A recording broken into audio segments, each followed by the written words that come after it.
चाहिए। देखिए, ईश्वर किसको बढ़ाई देते हैं। लक्ष्मण जी ने कहा कि हे नाथ, जिस पर आप में कृपा होगी वही बड़ाई का प्राप्त पात्र होगा। धनुष तोड़ने का श्रेय उसी को प्राप्त होगा। इस श्रेष्ठ वाणी को सुनकर सब मुनि प्रसन्न हुए।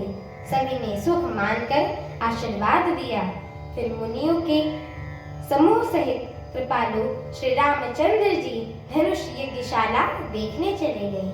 दोनों भाई रंगभूमि में आए हैं, ऐसी खबर जब सब नगरवासियों ने पाई, तब बालक, जवान, बूढ़े, स्त्री पुरुष सभी घर और काम काज को भुलाकर चल दिए।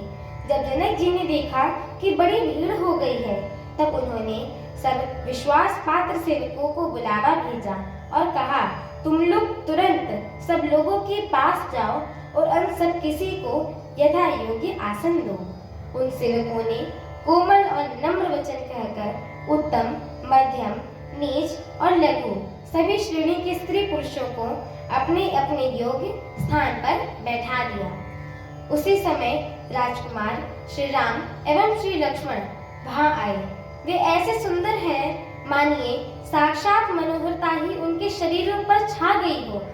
सुंदर, सांवला और गोरा उनका शरीर है। वे गुणों के समुद्र, चतुर और उत्तम वीर हैं।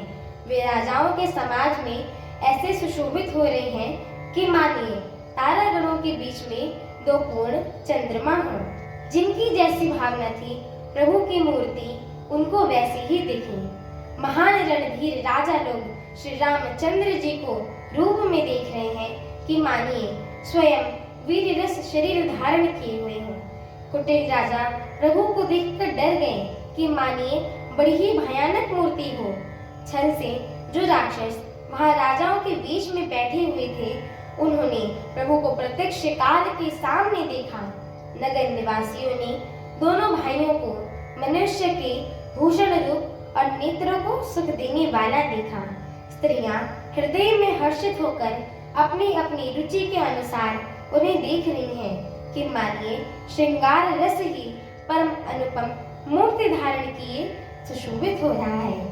हमारी आगे की कथा सुनने के लिए हमारे चैनल को लाइक, शेयर, सब्सक्राइब एवं कमेंट अवश्य करें। एवं आप सभी भक्तगणों से हम दोनों बहनों का एक छोटा सा निवेदन है कि कृपया आप सभी हमारे श्री रामचरितमानस जी के पाठ को पूरा सुना करें, क्योंकि श्री रामचरितमानस जी की एक एक चौपाइयाँ, एक एक शब्द एवं एक एक अक्षर महामंत्र के समान होता है।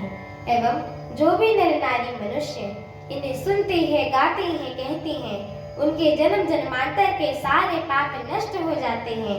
इसीलिए एक बार जोर से बोलिए, श्याम रामचंद्र की जय हो, माता जानकी की जय हो, पवन सुत हनुमान की जय हो, जय श्री राम। जय श्री राम।